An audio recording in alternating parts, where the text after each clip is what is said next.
YTN 라디오 이동의 뉴스 정면승부 2부 시작합니다. 매주 목요일 2부는 정치권을 뜨겁게 달군 이슈들 더 치열하고 더 과감하게 분석해드리는 시간입니다.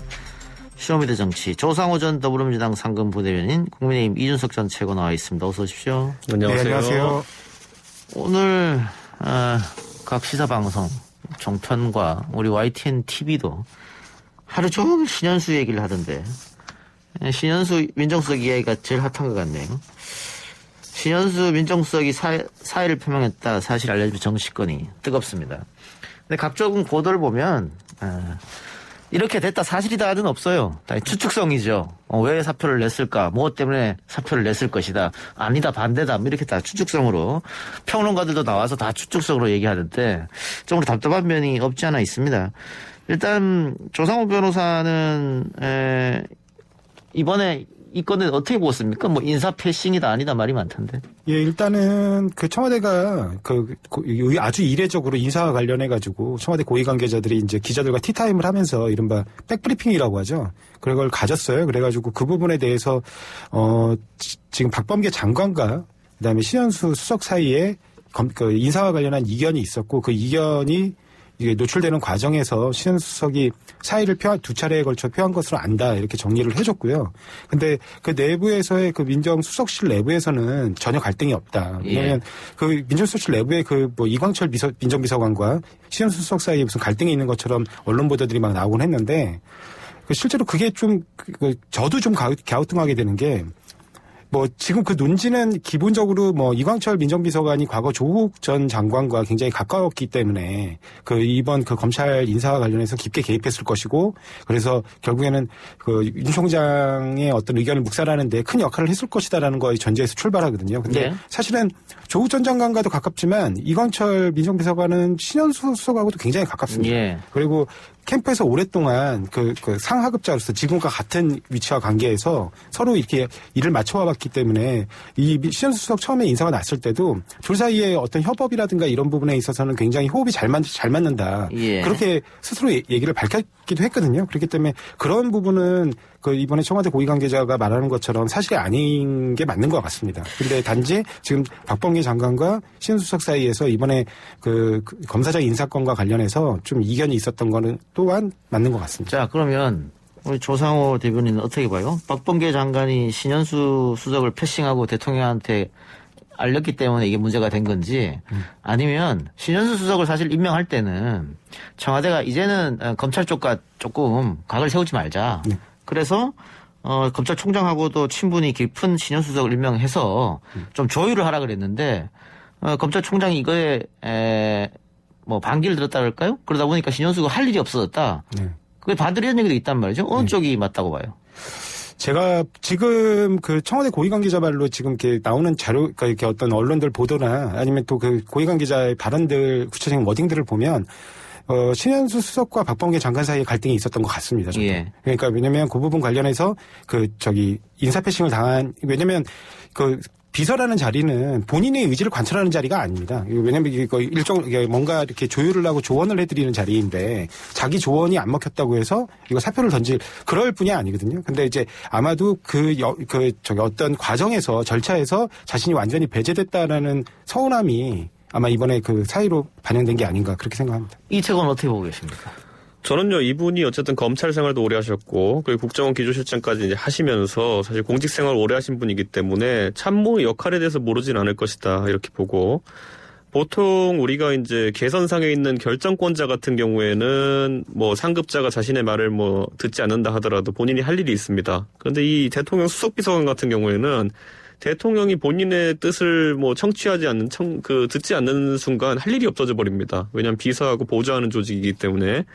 그렇기 때문에 이번에 봐야 될 것이, 신현수 수석이라는 분이 예를 들어 10가지 정도 이제 국정에 대해서 조언을 했을 때 한두 가지라도 받아들여졌으면 이 정도 소외감을 느꼈을까라는 생각을 하게 됩니다. 지금 두서없이 언론에 나오고 있는 것들만 본다 하더라도 국정원 건에 대한 어떤 지적이라든지 특별감찰관을 주는 게 어떻겠냐는 이런 제안부터 시작해서 여러 가지가 지금까지 신현 수석의 뜻대로 관철되지 않은 것으로 보이거든요. 그렇기 때문에 저는 이거는 패싱 이전에 애초에 신현 수석의 역할이 없는 거 아니냐 이런 생각을 하고 그렇게 되면 당연히 물러날 수밖에 없는 것이 사실이다. 그리고 아까 진행자께서 지금 뭐 본인이 아무 말도 안 하기 때문에 좀 이제 답답한 상황이라는 식의 표현을 하셨는데 저는 여권 입장에서는 그리고 청와대 입장에서는 신현 수석이 지금 아무 말도 안 하고 있는 것에 대해서 굉장히 고마워해야 된다 이런 생각을 하고 실질적으로 이 공적인 마인드가 강하신 분이기 때문에 본인이 직에 있는 동안은 대통령에게 누를 끼치지 않겠다는 의지가 강해 보입니다. 그리고 저는 여기서 한 가지만 지적하자면은 과거에 박근혜 정부 때도 저희가 보면요. 그 2014년, 15년을 거치면서 정윤회 문건 사건이 터지고 그것에 대해서 민정수석실이 대응하는 과정 속에서 그 당시에 민정수석으로 임명되었던 분이 검찰 출신의 이제 김영한 민정수석이었거든요. 근데 이분이 이제 일하는 과정 속에서 당시에 민정비서관이었던 우병우 비서관이 자신을 패싱하고 김기춘 실장이랑 바로 이제 다이렉트로 일을 한다 그래가지고 또 사의를 표명한 적이 있습니다. 그래서 물러났거든요. 나중에 이분이 비망록에 썼던 내용들이 이제 문제가 돼서 박근혜 정부에 뭐 수사받은 분들 많지만은 어쨌든 이런 겁니다. 참모 조직에서 그 수석 비서관 입장에서는 본인이 비서관을 통할하고 이제 이 조직을 관리해야 되는데 수석 비서관을 패싱하고 비서관과 같이 일을 하는 그런 어떤 상황이 발생하게 되면은 직을 던지는 것 외에는 할 게 없습니다. 예. 그렇기 때문에 이번에도 아까 이제 조상호 변호사는 이제 그 이광철 비서관과의 관계에 대해 가지고 뭐 아직까지 확인된 게 없기 때문에 조심스럽게 말씀하셨지만은 저는 신현수 수석이라는 분이 직을 던지기까지는 본인의 의사가 관철되지 않는 것이 첫 번째요. 두 번째는 개선상에서 자신의 역할이 없어진 것에 대한 것이 두 번째다. 이렇게 작용했다 봅니다. 예. 근데 어쨌든 신현수 수석은 뭐 대통령이 신임하는 사람이고 뭐 그건 뭐 다들 인정하는 부분이니까.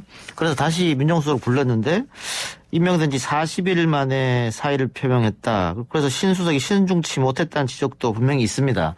그렇습니다만 윤석열 총장이나 최재형 감사원장 또 신현수 수석 뭐 이렇게 되면 그 청와대 인사 시스템이 문제가 아니냐. 어떻게 보면 인사 실패라고도 볼 수 있는 거 아닙니까?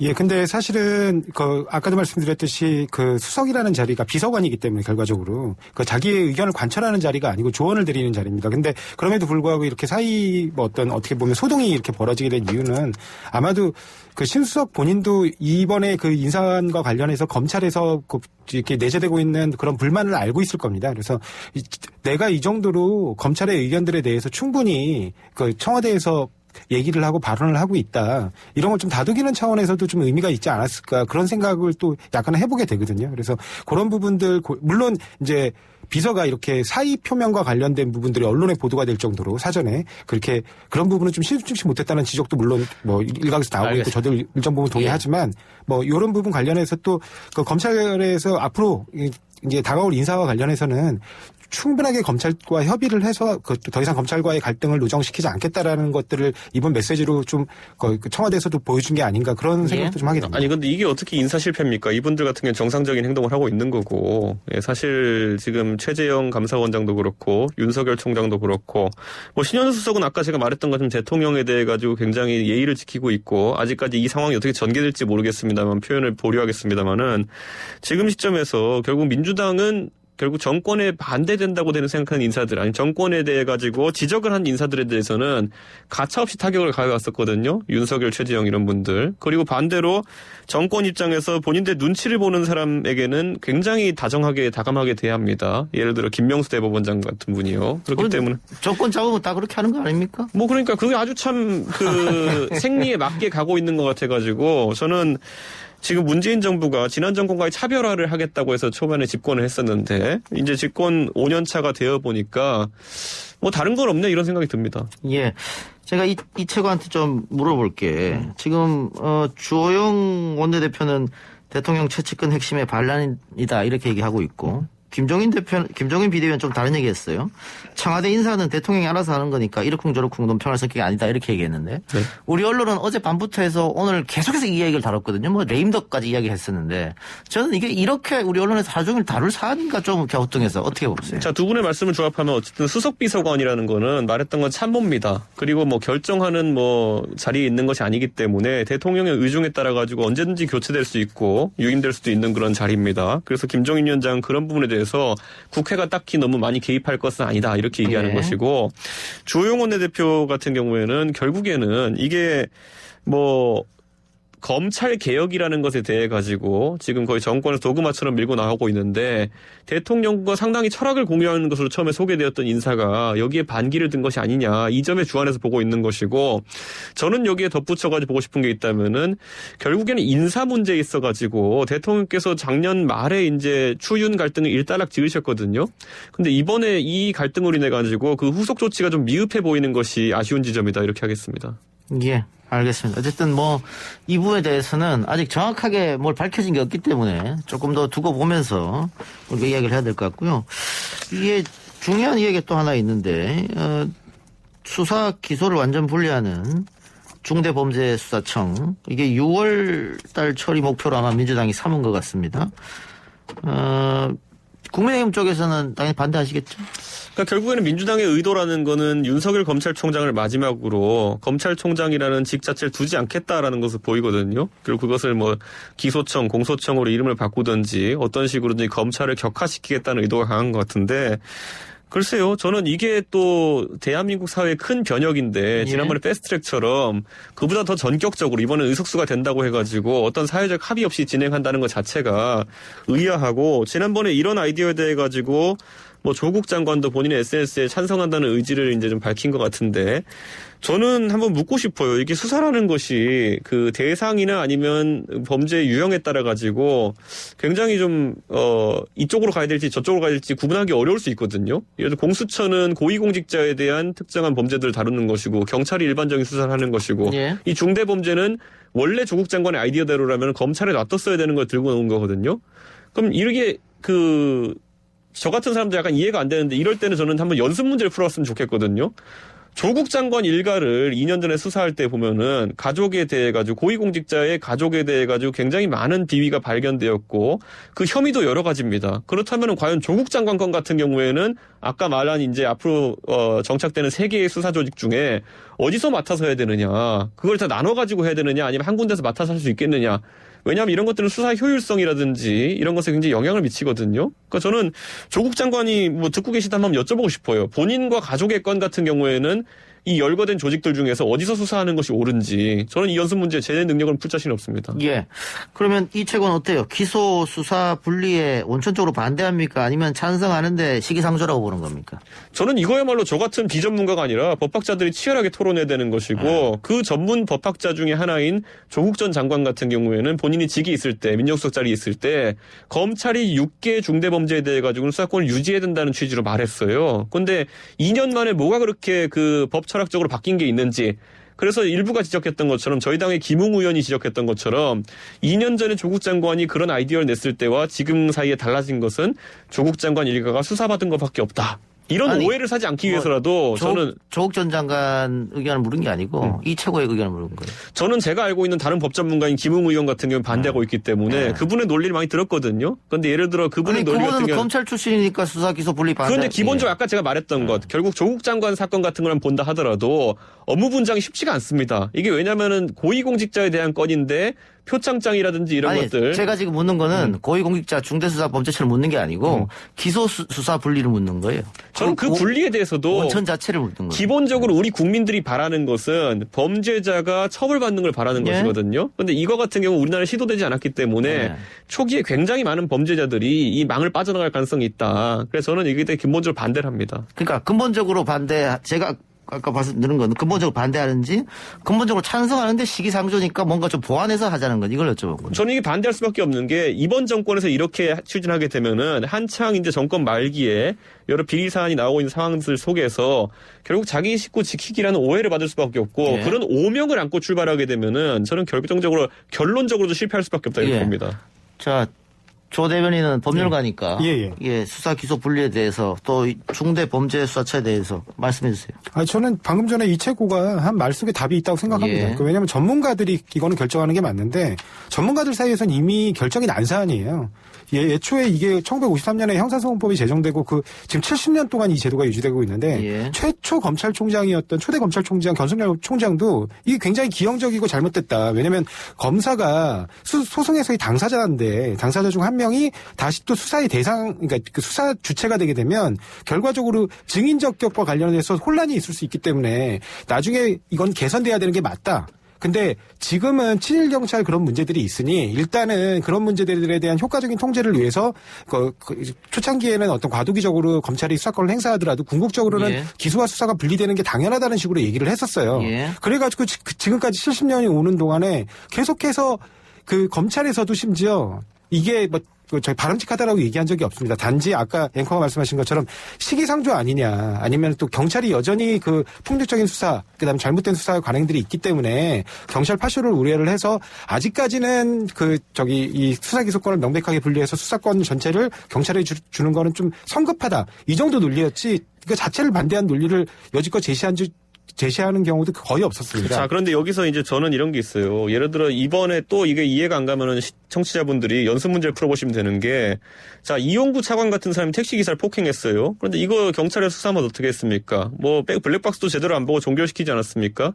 그런 상황이 발생했을 때 과연 이러면 범죄가 있는 걸 처벌할 수 있겠느냐? 이거는 정의의 문제거든요. 그렇기 때문에 저는 아까 조상호 대변인이 이거를 아직까지 역량이 부족하거나 아니면 아직까지 경찰 조직에서 이런 뭐 질서가 확립되지 않았기 때문이라 보는 시각도 있겠지만은, 저는 경찰이라는 조직은 구조적으로 더 권력에 취약할 수밖에 없다라는 아예 그 영속적인 구조적인 문제도 있다 보거든요. 그렇기 때문에 저는 뭐 경찰 독립을 시키겠다 뭐 이런 게 아니라 그러면은 앞으로 정권의 종속된 수사가 지속될 수 있다. 이게 위험성이기 때문에 저는 이 구조적인 문제도 풀어야 된다 이렇게 봅니다. 그 구조적인 문제에 관련해서 이미 국가경찰과 자치경찰에 관한 그 법률을 새로 제정을 해서 실질적으로 뭐 시도 내지는 국가의 그 경찰위원회를 만들어가지고 그 경찰위원회에 되게 중립적인 인사가 지금 포진되도록 그 아예 법이 그렇게 되어 있어요. 그래갖고 그런 부분으로 통제를 충분히 할 수 있게. 그러니까 과거에는 그 대통령과 경찰청장 이렇게 수직적 구조로 해서 모든 수사에 관여할 수 있었다면 지금은 국가수사본부라고 해서 수사본부를 따로 떼내고 그 국가수사본부의 실질적인 통제권을 중립적 인사들이 당연히 들어가게 되어 있는, 그리고 그중에는 법관도 2명이 들어갑니다. 그러니까 그렇게 들어가게 되어 있는 그 경찰위원회를 통해서 더 잘 통제할 수 있기 때문에 그런 부분에 대한 거는 제가 볼 때는 이미 법 개정안으로 다 담아냈다고 생각을 합니다. 예, 그런데 아까 조 대변인께서 이거는 뭐 54년 얘기까지 꺼내면서 네. 전문가들도 수사기소 분리하는 게 맞다. 뭐 경찰 파쇼보다는 검찰 파쇼가 낫지 않느냐. 저도 동의는 하는데 네. 또 이 정부 들어서 수사 기소 분리해야 된다고 처음부터 주장했고, 그렇다면 처음부터 그렇게 밀고 나가면 되는데 왜 중간에 6대 범죄는 검찰에 떼줬다가 지금 와서 다시 그걸 그대로 들이느냐. 네. 그건 논리적 모순 아닙니까? 그렇게 보시면 그럴 수 있는데 당시에 또 국회 상황을 좀 보셔야 되는 게, 그때 논의가 됐을 때는 지금 21대 국회가 아니고 20대 국회였습니다. 그래서 20대 국회에서는 지금 여당이 그 과반 의석이 없었어요. 그러니까 이걸 결과적으로 어떻게든 조금이라도 한 발 나아가는 개혁을 하려면 타협안을 받아들일 수밖에 없는 상황이었습니다. 근데 당시 그때 그 구조상 우리가 전부 다 이게 수사권을 갖다가 예를 들면 그 검찰의 직접 수사권을 전부 다 박탈하는 방법으로 가게 되면 통과 자체가 안 되는 상황이었습니다. 그래서 어떤 타협적 구조로서 일단은 6대 중대범죄는 여전히 검찰이 행사하되 일단 민생범죄부터 경찰한테 좀 완전하게 수사권을 이관해 주자. 그렇게 그 타협점, 정치적 타협점으로 나온 것이지 그게 가장 바람직한 안이어서 그때 그 안이 선택되고 통과된 게 아니거든요. 그런 부분까지 아울러 보셔야 될 것 같습니다. 아니, 민생범죄가 그런 거 아니에요. 술 먹고 기사 폭행하고 이런 거. 예. 잘하고 근데요? 있더라고 보니까. 근데 지금 말씀하시는 이용구 차관의 경우에 그때 행위 당시에는 차관이 아니었고요. 그냥 민간이신 분이었어요. 그리고 다시 보셔야 될 게 그때 이미 그 운전기사하고는 합의가 된 상태입니다. 그러면 경찰이 과연 거기서 그걸 블랙박스를 다 뜯어보고 뒤져보고 이렇게 하는 게 정상적인 수사인가요? 아니, 그것도 좀 생각해 보셔야 돼요. 아니, 조 변호사님, 특가법상 폭행이 적용되면 합의가 됩니까? 제가 말씀드렸잖아요. 네. 둘 다 그 부분 관련해가지고 최초의 그 경찰 기사의 진술은 그런 진술이 아니었다고요. 그러면 경찰은 더 이상 다 수사를 나갈 필요가 없었던 거죠. 그럼 앞으로는 이런 특가법상 형사 피해자들끼리 이제 사실상 합의하면은 앞으로 수사하면 안 된다는 얘기네요? 수사하면 안 된다는 게 아니라 경찰이 그러면 그런 수사에 매달리는 동안 그러면 다른 범죄들은 어떻게 할 겁니까? 그러니까 행정력은 한계가 있기 때문에 적절하게 행사돼야 되는 겁니다. 근데 피해자와 그 가해자가 완전히 합의된 상태에서 사실관계에서 함구하는데 거기서 뭘 더 뒤지겠다고, 그것도 그게 뭐 굉장히 중대한 상황이 벌어진 것도 아니잖아요. 그러니까 그런 부분들을 고려하지를 않고 사후에 이제 이용구 그때 당시엔 변호사였는데 단지 근데 지금은 차관이 됐고 그러니까 혹시 어떤 그 외부적인 힘이 작용해서 그 수사에 부정적 영향을 미친 게 아니냐 그런 것 때문에 다시 불거진 것이지 이게 만약에 여전히 그 이용구 차관이 차관이 아니었다면 문제가 불거질 수 있는 내용 자체가 알겠습니다. 아닙니다. 이쯤에서 정리합시다. 정리하고 그 만일 민주당이 6월 통과를 목표로 하고 움직인다면 실질적으로 야당에서 막을 방법은 없지 않습니까? 저는 막을 방법은 없지만 여기에 대해 가지고는 아까 말했던 것처럼 이번 보궐선거 이후에 이제 진행된 입법 과정이거든요. 그렇죠. 이번 보궐선거가 사실 서울의 뭐 1년 발전 이런 것보다는 정권의 이제 기말고사적 성격이 굉장히 강하기 때문에 저는 여기에 영향을 많이 받을 것이다 이렇게 보고 저는 방금 전에 조 변호사 말씀하신 것 중에서 뭐 경찰력이 부족하다는 것인지 뭐 이건 간단한 사건이거든요.